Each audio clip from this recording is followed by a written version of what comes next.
Hello বন্ধুরা, তো চলে এসেছে আবার একটি বিশেষ গুরুত্বপূর্ণ আপডেট নিয়ে।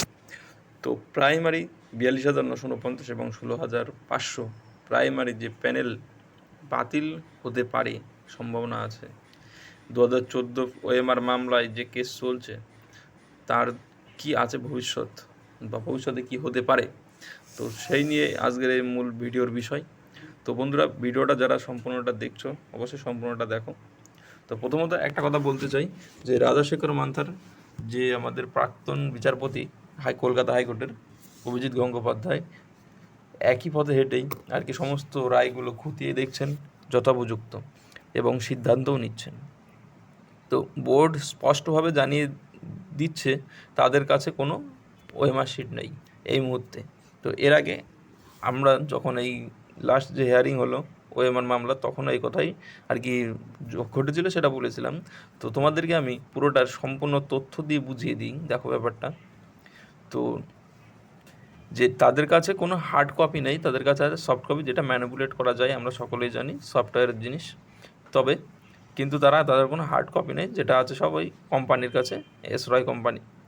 তো প্রথমত এই কোম্পানিটা একটা কোম্পানি, তো প্রাইভেট কোম্পানি, যখন তখন যেদিকে সেদিকে যেতে পারে। তো এটা রিক্রুটমেন্ট যেটা চলছিল 14 মানে টেটের উপরে, তো সেই টেটই যদি না থাকে তাহলে আর কী করে কী সম্ভব।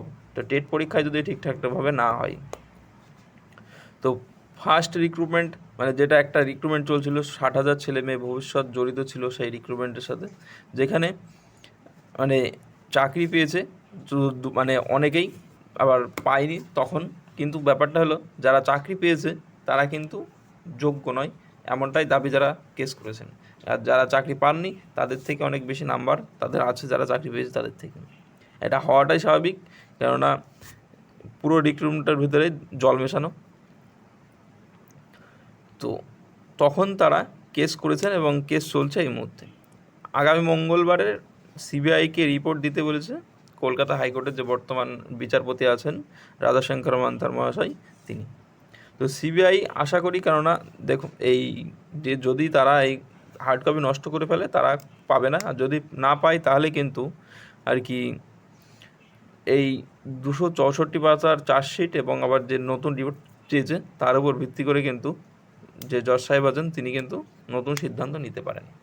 আর এই সিদ্ধান্ত কী হবে তোমরা বুঝতেই পারছো। তো সিদ্ধান্ত যাই হোক, যদি তারা প্যানেল বাতিল করে দেয় বা টেট বাতিল করে দেয়, তাহলে কি করবে প্রাথমিক শিক্ষা বোর্ড আবার? তো তোমরা সকলেই জানো যে প্রাথমিক শিক্ষা বোর্ড কী করবে।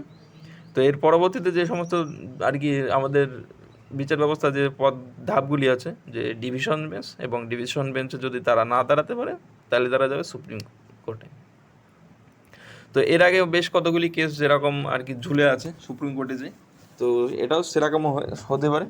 তবে যারা আর কি চাকরি করছেন তাদের জন্য যদি সুপ্রিম কোর্ট বিশেষ কোনো রায় না দেয় তাহলে কিন্তু তাদের কোনো ভয় নেই।